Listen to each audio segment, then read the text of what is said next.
Hi, I'm Liz Ward. I'm co-founder and CEO of Tourism Tribe and Navii Digital, and I'm so pleased that you're joining us for our Digital Discovery Show today. This is a show that's born out of our absolute privilege of talking to people in business, in small businesses and very innovative businesses who are on their journey to growth and sustainability and really winding their way through the challenges and the successes of embracing digital technology to help them to do that. And today I'm joined by somebody very special, a very special guest that we're thrilled to have on the show today. And that is Dolores Hirschman.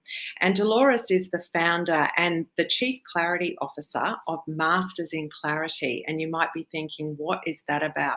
But you really do want to know, because when I first heard this lady speak, and that was alongside Fabian, my business partner, who also heard her speak on a podcast, we said, we have to talk to this woman.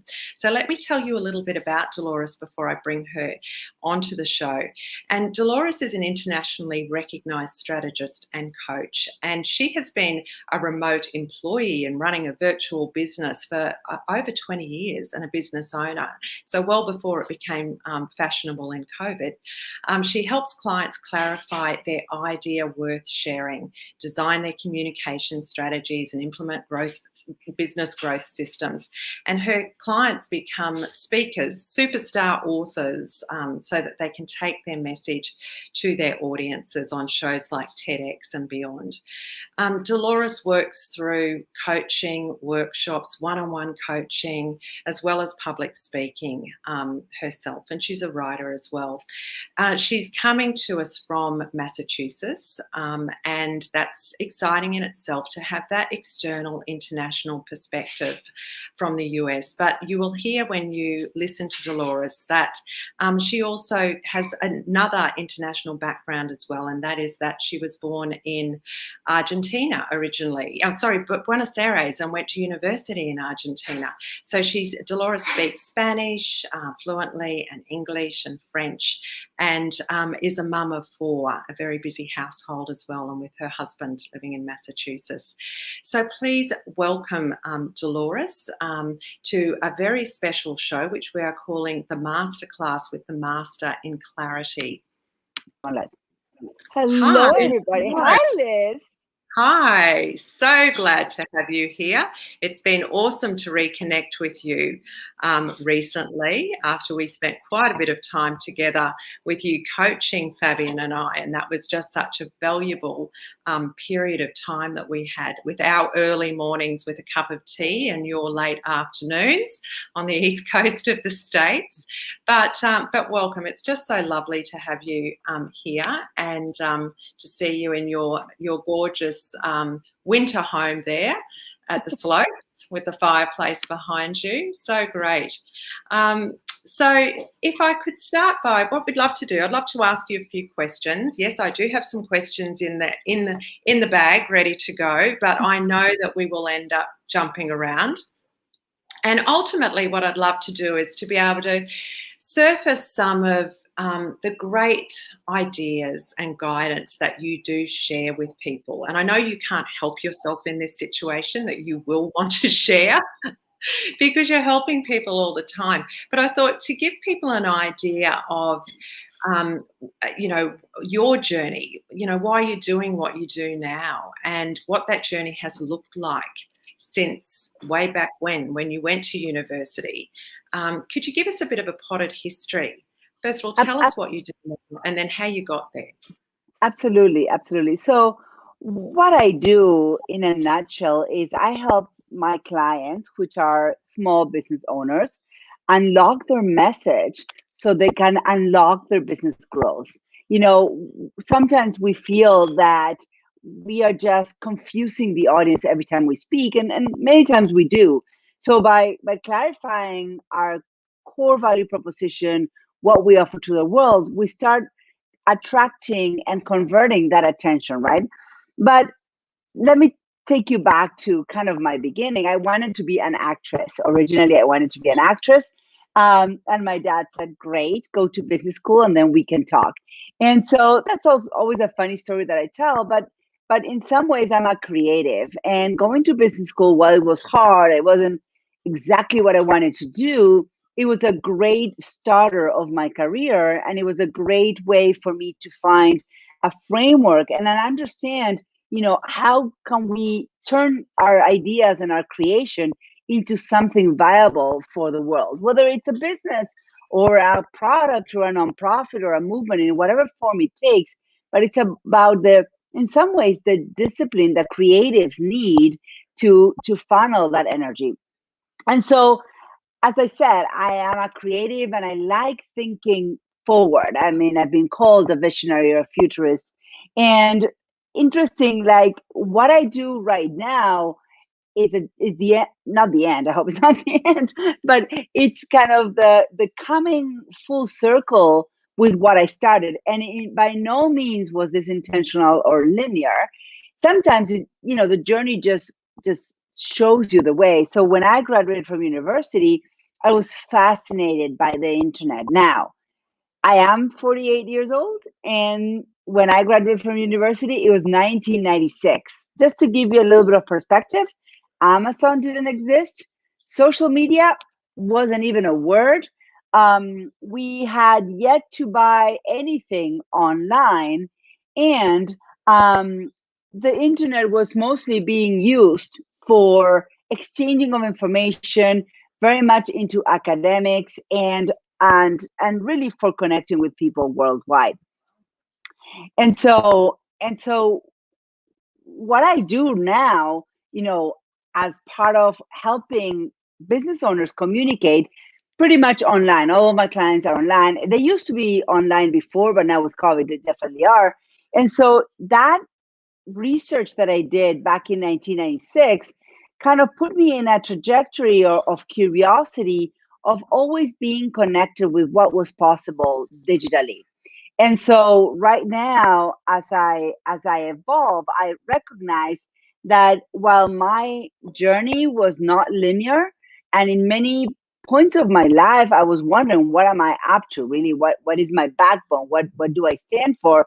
As I look back, I recognize that many of the moments in my career were designed for today. Like I was the first I launched one of the first online learning programs for high school students in 1998. I became a remote worker in 1998, and that was just by chance. I wasn't looking for it, but I had my first children. I have 4 total, and my office was in New York City, which is about 3 hours from Massachusetts, where I live. And I told my boss, I either work from home and travel, or I can't have this job. So I was lucky enough that they wanted me enough to say, well, we'll figure it out if you work from home. And we were using, back then, it was email, Skype when it worked, and phone. Really, we had those, many of you probably remember those excruciating long multi-people conference calls that pretty much led to nothing. And so that's, but now I understand that those 7 or 8 years working on online learning for high schoolers, allowed me to be helping clients now transfer or translate their brilliance into programs that they can package and sell and scale their business. So that's amazing, isn't it? So when you think about the evolution of communications via digital, and one of the things you really do package and teach people is to be able to communicate their value proposition and share content and give away their knowledge so that people can see, what they're an expert in. So you're actually, the building blocks of understanding that was coming out of those platforms that you were building before we even used the word digital. And we always wonder, like, is it all connected? Sometimes we are thrown into projects that we feel like have nothing to do with us or what we've done, but in the long run, it kind of all makes sense. Yeah, that's right. And it's great. I think it's encouraging for people to know that taking a journey through your career and creating your own business and building your business, you might feel that it has been kind of, diverted, and you've followed that shiny thing or that great opportunity. Oh, I didn't stick to that one. But everything in the end, you're learning so much, aren't you, along that journey? Well, Yeah, I don't. absolutely. We never stop learning, do we? Every day Every we're day. open to learnings, and you must have learned a lot over the last 14 months in the pandemic. I mean, you've been in the States, on the east coast of the States. I'm sure you've done everything you can to sensibly protect yourself and your family.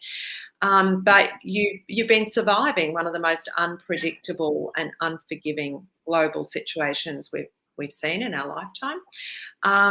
Tell us about what you've done with your business in this time. What has been your response to COVID, knowing that Yeah. things were going to change drastically for you in your speaking business, particularly? So first I'll talk about my first reaction and then I'll talk about speaking, right? So my first reaction was, we don't know what we know. I mean, like being a remote employee or having a virtual business. I've been doing this for many, many years, and it's just my natural way of working. And when COVID hit, like that first here in the US, it was more, and even down in Argentina, where I'm from, it was kind of like that March of 2020. All of a sudden, from friends to clients to my brother, who runs a really big company in Argentina, were calling me because they knew I've been working remotely for a long, long time, working on a virtual business for a long, long time. And they had no idea how to operate. So my first reaction, Liz, to be honest, was how can I help? And with my team, we realized that we couldn't help people by just me being on the phone with everybody that called, whether they were a client or not. I was really trying to help. So our first reaction is we put together an online program called Virtual Business, which we still have, and it is just in about 10 days we compiled everything we knew about running a virtual business, and we sent it out into the market with a free or pay what you can. And I think we had people paying $1, we had people paying $10, we had people paying $3. But it was our first reaction to how can we help in a leverage way. And this is really the thesis of the work that I do, is not just grow your business to make more money, although that is nice and it helps us all be more sustainable and financially abundant, but it's also you want to create or incorporate digital systems into your business so that you can help more people when some situation like this happens. So it didn't take us long to react, package our knowledge, and put it online at no cost to us, if whether one person or 1,000 people consumed it, right? And all of a sudden we were helping hundreds of people without using our time, which is our most precious commodity. So that was our first move. And I think my aha there was, as we put together that program, is how much what we did, my team and I did naturally every day, was foreign to most people. Like I knew it, but I did not know it. And so we understood how much we had to offer. Now, on the speaking side, interestingly enough, about 4 months before this date, like December 2019, I had kind of sold one part of my business. So I have at Masters in Clarity, we are a combination of strategy and coaching, and what we call done for you, where we do the work for or with our clients. And we actually have added a lot of that in 2021, in 2020 and 2021, because we realized a lot of people needed help, right? Needed a lot of more customized and high touch support. But one of those done for you services that we used to offer at Masters in Clarity, was we would get people on stages so that they could grow their business. So we would research and reach out and get people on the right stages. Now, I partnered with a much bigger company back in 2019, and we decided to stop offering that product with Masters in Clarity and offered with this larger company. And so, so interestingly enough, January 2020, we launched that service under that large company, which was putting people on stages. And March 2020, we're like, okay, what do we do now? Because we were putting people on what we understood was a stage back then. Yes, we were doing some podcasts here or there, but our goal was to put people on physical stages so they could help spread their message, get in front of their ideal audience, grow their business. And so it was a couple of weeks there that we were like, what's going to happen now? And it was kind of, the first reaction was, let's go and find all of the non-physical stages that exist. So go beyond podcasts, online summits, webinars, and let's find a place for our clients to speak there. And then soon we morphed into this resource where we were actually coaching meeting planners on how to translate or transfer their in-person events into online events. And we were also coaching and helping our clients, the speakers, into shifting a little bit their message or how they delivered it to be able to successfully deliver online. So people think that stages are gone. Well, I would say, I don't know, Liz, if this is your experience as well, but right now stages are everywhere. Like this is a stage. I'm a speaker in your stage. And so stages are everywhere. And it just changed what a stage looks like, what we understand as a stage. So if you can understand that every time someone invites you to present to their audience, they are offering you a stage. And whether it's actual stage on a theater or a conference center, a soapbox in the middle of a park, a podcast, a webinar, a StreamYard, live streaming, Facebook Live, or any other form of moment where you're in front of an audience, that's a stage. So even with that project alone, we were able to serve hundreds of clients, and we placed clients in over 1,000 stages in the last 14, 15 months. That's an amazing transformation, and I think the leadership that you were able to provide to people, it must have been so helpful to them, because they would have been like, where's my stage gone? And how do I deal with this situation? Where have my very big speaking fees gone? So there's like been this leveling of the playing field, maybe a great increase of accessibility to speakers because of this shift. And so there's like a complete remodeling, isn't it, of how we access our audiences.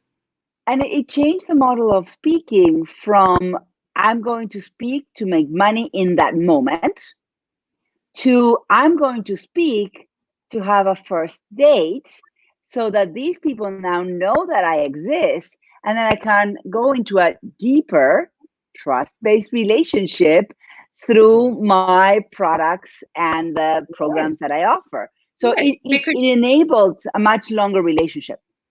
Yes. And it's that ability to, it's like quantity over quality, isn't it?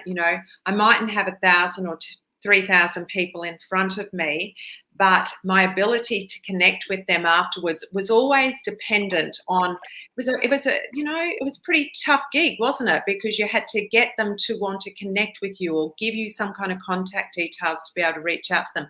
And they might have heard another 20 speakers that day and their brains are washed, and then they've had 3 cocktails afterwards at the networking event. So it's like, oh, well, good luck with that. Whereas now, the ability for people listening to you speak, it's very much on their terms, but they can easily access you. To that point, people who are listening to us live at the moment, if you'd like to ask Dolores a question, please do. Please chat that to us. Make a comment, and I'm happy to relay that to Dolores.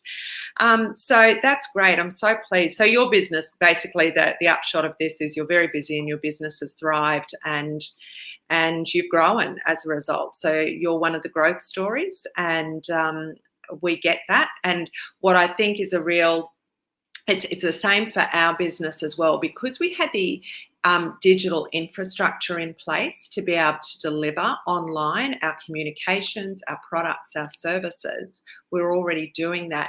And we'd also, and part of this is because of the coaching we did with you, that we had actually increased our digital capabilities, increased our automation to enable some of the great ideas that you suggested to us, to support those different ways of selling in our business model. And so having implemented those automations, that gave us the scalability. So when we were being asked, rather than running programs for 20 people, say in digital, training in digital marketing and smart digital tools for businesses, or coaching programs, instead of 20 people in a program, we're being asked to put 200 people in a program, or 2,000 people in a program. This is what's happened to us over COVID, and it makes absolutely no difference to us whether it's 2,000 or whether it's 20 or whether it's 10. The technology and the automation and the connection of systems, and we are running on small business systems. So we're not working on enterprise systems. We are working on small business, customer relationship management, email marketing automation, WordPress websites with the right plugins, Zapier to move data around, like ho-hum. That's just all ho-hum small business tools, but it gives you that scalability. So I think you've got that in there too. You had the digital infrastructure and the know-how to deliver online, so you could really, really move. That's fantastic. But on that point, so probably like us, it's been a journey for you in terms of what systems you use and what you bring into the business and how you use them. And we often speak to small business people who feel that they sort of don't know where to start, or they feel it's a bit overwhelming, and they might be feel like they're being left behind. For yourself personally, with your own business, what would you say are some of the challenges you've experienced in evolving your digital platforms? Yeah, I think there's a challenge that we all face as business owners as we grow the business, especially if you're used to a more in-person or more non-digital business, is that in some ways we're asked to be the service provider or the expert in whatever we teach, but also the business owner expert or the business expert and the marketer. And there's so much noise out there in the market right now that sometimes it's hard to make sense of everything. So I think one of the biggest challenge is, I always call it the puzzle challenge, right? Is like we are being fed, and many business owners are being given all of this information about what they should do. And there's so many shoulds, but nobody's putting the puzzle pieces together into understanding how do everything fit in. I know when we worked together, we talked about trust funnel instead of sales and marketing funnel. And, while it's a play in words, it helped all of us understand that at the end of the day, what is called a customer journey, where someone finds out about you, they hang out around you to learn more. Then they decide to try one of your products. And then they decide to try another one of your products, and so on and so forth. That's a journey that if done properly with the tools and practices that we know, we all know how to make a friend and how to, deepen that friendship or that relationship. And we all know how to then invite that friend to an even deeper relationship. That's at the base of sales. But when people explain it in the digital marketing world, it sounds so foreign to what we know and what our common sense will tell us, that there's a disconnect with all of the tools and all of the things that we're supposed to be doing and what we know is true for a business. So I think confusion and overwhelm is probably one of the biggest roadblocks for business owners, and that triggers self-doubt. And for me, self-doubt was the biggest roadblock starting, because if I followed my gut, I could move really fast.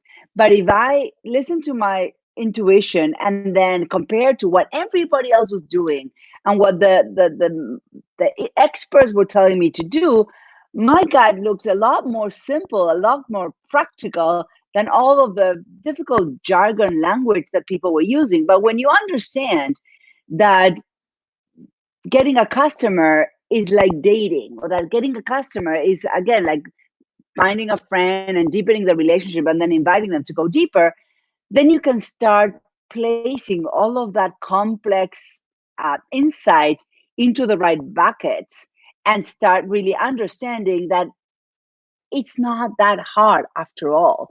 And that everything you know as a business owner is actually very valid, because when we go from the real world to the digital world, we start doubting all of our knowledge. And I would say to you, don't doubt all of your knowledge. Simply find someone that will put the puzzle pieces together for you, because you've been a successful business owner for years. Going digital is almost like upgrading your vehicle. Like if you used to ride a bicycle and now you buy a car, yes, you need to learn a little bit how to drive that car, but getting to the place you need to go is still the same process. You find a destination and you follow it. Reading a map is still the same process. So it's really about understanding that we're not changing how we run our business, we're changing the vehicle we use to run our business. I love that. It takes away some of the fear, I think, and it's about accepting, isn't it, that the world has changed in terms of marketing and sales. It's constantly changing because consumers are using the technology. So businesses have to be there. And I think there's something in there around, we get our customers in different ways. Yes, sometimes we're running successful, hopefully targeted digital campaigns through Google AdWords or YouTube or Facebook and Instagram. Whereas sometimes our best customers come through word of mouth, and that people listening to this, that could be the case. However you get your customers, you still then need to have as much attraction, techniques and smart customer servicing along that journey to be able to get them to the point of being a really sort of a customer who completely trusts you to buy in completely to your services. So, and because you're dead right, there is so much noise in the marketing space. And for some businesses, getting cut through there is pretty tough, but they don't get their business that way. They get it through word of mouth, but then there's a whole lot of digital capability they can bring in simple ways to translate and make more efficient what they're doing in terms of building that trust. So there's definitely and the word of mouth. I always say a business starts with the friends, family kind of circle of network, and that's great. And that's a place to start. There's absolutely nothing wrong with that. Everybody should start there. Because that's when you're proving your assumptions, you're perfecting your process, and you're really getting that strength, right, and that assertiveness and the confidence. And then when you kind of max that, that's when the world opens up, and that's where the digital tools really come to play big time. They always play, but then that's when they really come to play. And while it's great, as you said, to use digital tools for the first date, I would say even more important is the second, third, fourth, fifth date until you get married. And, yes. and that's what I call, there's the attraction part, then there's the nurturing part. And the nurturing could take 1 minute, it could take 3 years. But it's a consistency that will win your client over, that will turn a lead into a client, because consistency builds trust. Yes. And I think these principles apply no matter what you're selling, because, yes, you're talking to businesses that sometimes sell their expertise like we do, essentially, and you do. However, you can take all those same principles to a business that sells holidays or widgets or whatever it is.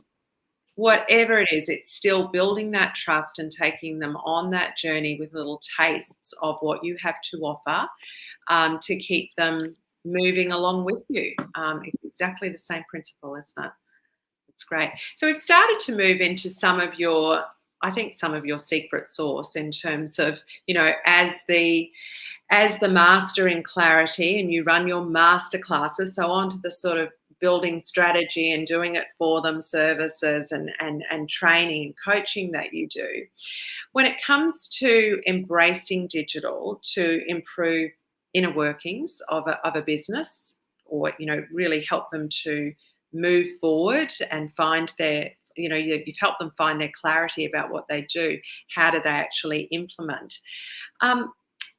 What are some of the things, the secret sort of sauce and tips that really work, do you think, for other businesses to unlock that capability that you're talking about? And I suppose I'm looking for kind of the practical, when you think about some of your clients, what has been the thing that has unlocked their ability to embrace digital?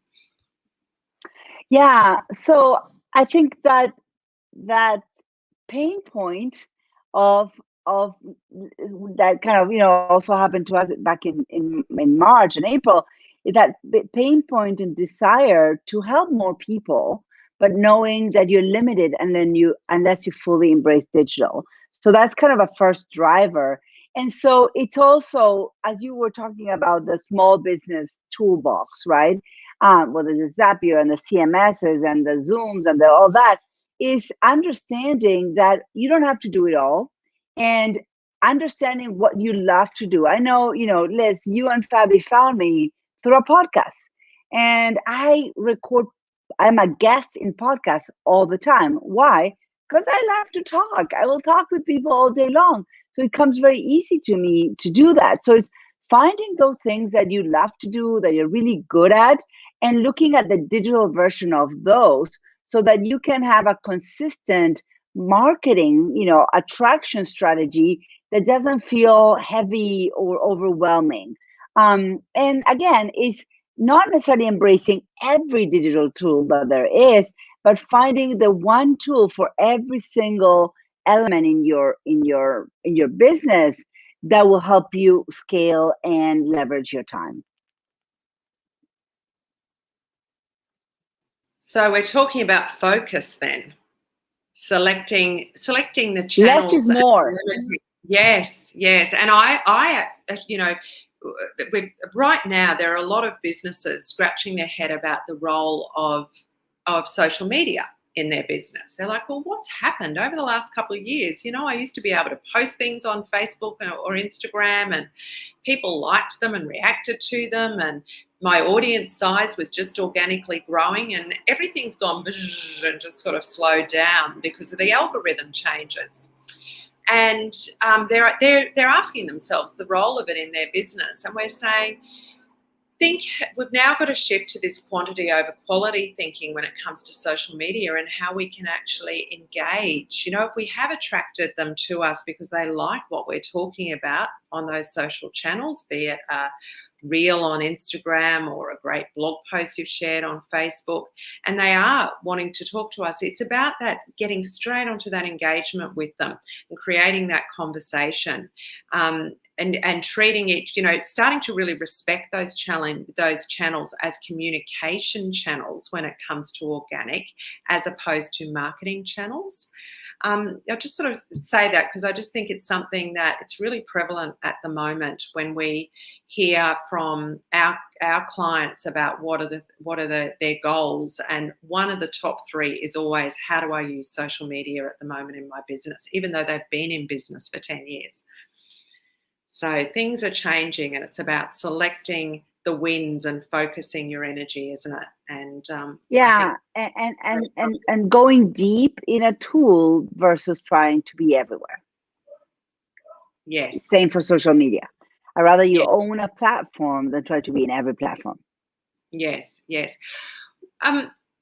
We spend a fair bit of time talking to clients about getting what we would term as their most valuable and important digital asset, their website, into really good shape. Do you find yourself saying that as well? Do you see that as like that base tool for so many businesses, that they really have to get the workings of that in step with being able to have that trust funnel process running? Well, I think yes, but it doesn't have to be as complicated as people think it needs to be. It has to be like your front door of your home. If you have trash all over the place or unfinished projects, and it's not clean, and it's not very clear what's your front door. Some homes have multiple doors, and if the mailman comes, they need to know what's your front door. And so a website needs to be clean. I'd rather see less information, but organized, clear, with a clear journey that the visitor could take, versus kind of, here's everything I do, go figure it out. And Yeah, not also, yourself out. yeah, and also this game of kind of, let's use the word seduction, right? Or the pull push, that you don't want to put everything that you do on your home page. You want to give enough information that will hook with the visitor, that connects with the visitor, and let them use their curiosity to navigate your site, so that it's more of almost like gamification, navigation strategy, versus a flyer. A lot of people still in 2021 think that a website is a digital flyer, and it has so much potential to be interactive, to post questions, and they have to click for an answer. There's so much fun you could have if you do it properly. So yeah, yes, website is critical, but it's also important to do it well. Mm, mm, mm, mm. And what are your thoughts on, for small business, email marketing automation? Because I see this as just now, where we've been talking for 10 years about the importance of the website, and simple, clean, good, clear, better use of social media. Yes, people have been sending email newsletters, possibly. They might have a database of email addresses. Whereas I see that email marketing automation, and even kept simple for a small business, is now a key and, absolutely relevant tool. What are your thoughts around that, Dolores? I mean, absolutely. As again, is you have your first date, and email marketing or private Facebook groups are the spaces where you can actually have a conversation. And so it's important that we use that to further the relationship. It's how we build the trust. Mm, No, it's great, and it's great to tap into your current thinking around those tools, because now we're down talking about kind of the practical tools that people can use. But I feel like we've sort of taken a fair amount of your time so far, and I don't want to run out of time to ask you another really important question, because I know there's a lot in your head, but I would love to know, if you were advising a good friend in terms of they're wanting to grow their business, or they are starting a new business, what would be, say, the top 3 things that you would recommend for them to look at doing? What would be your top 3 tips, do you think? First of all, make sure you're clear on what value what are you bringing to the market, and how you communicate it. Number 2 is understand your process. So chances are you're not going to be the only business owner in that niche, but be very clear how you are different, right? Because that's going to help you really hone into your competitive edge and position yourself differently. And number 3, get your digital tools set up before you need them. Get your digital foundation built before you need it, because when you need it, it's too late, and you might cut corners. Mm. I love that. So your top 3 is to be really clear about what it is you offer. Be clear about your competitive differences in your niche. And third, get your digital framework in place, because when you need to make a change to what you're selling to whom because of something unpredictable like COVID occurring, it's much quicker for you to move, and it also allows you to scale when great opportunities come along. So I think they're 3 amazing tips. Thank you so much. You're very It's welcome. It's been so fantastic to speak with you, Dolores, and you're always so generous with your knowledge, and I really appreciate that. And I'm sure that everybody who listens and watches this show going forward will feel the same way. How can people get in touch with you? What's the best mechanism to do that? And do you have anything that they could tap into to see what it is that you offer and how you can help them? Of course, yeah. So you can follow me on Instagram at Masters in Clarity, and I would invite you to do that right away, so that I can connect with you. We always post a lot of tips and strategies, and and then obviously mastersinclarity.com. And I have an invitation because you guys are so special to me. I want to give everybody that's listening a free code to a product that actually has not been released yet. You're going to be the first one to experience this product. You can go to the website on the screen, we.mastersinclarity.com/CMGB, which stands for Clarify Your Message, Grow Your Business. And when you put your name there, you're going to get an email with a free code that you can go and activate. It's a program that is launching late in April, and it will be for sale, but you guys can access it for free. It's been built for a few months now. We just haven't launched it. Oh, that is so generous of you. Thank you so much. And I can tell everybody who's watching this and listening to this that this woman is absolute gold to bring not only her amazing experience and knowledge, but that external perspective. And I think everyone should have a business coach for that reason, because it just helps you get on the right track. And it's just, you're so much in your own business that having that external perspective is really fantastic to bring clarity and bring new ideas as well. One thing I wanted to say before I say my final thank you and goodbye is to remind people that we are speaking of growing digital skills and confidence and capability. Our signature program, which is Digital BizKeeper, we're starting a live intake of that on the 20th of April. So you can go to either navii.com.au, navii.com.au, or tourismtribe.com, and you can have a look at Digital BizKeeper 101 on there, and we are running some free information sessions as well starting next week that you're welcome to join to hear more about it. But well over 1,000, closer to 2,000 people over the last 12 months have done Digital BizKeeper 101, and that's been a really great foundation live program for them. And then they've got all the online resources and support as well to help them. So that was one of our pivots. Dolores was creating a program for COVID, and then we evolved that, and it's turned out to be a really great thing that we've done. So a bit like you stepping in, how do we help people at this time? We did the same thing with the 12-week lockdown, and now that program has evolved into a 6-week Digital BizKeeper program, and we've got BizKeeper 202 as well, which will go live in June.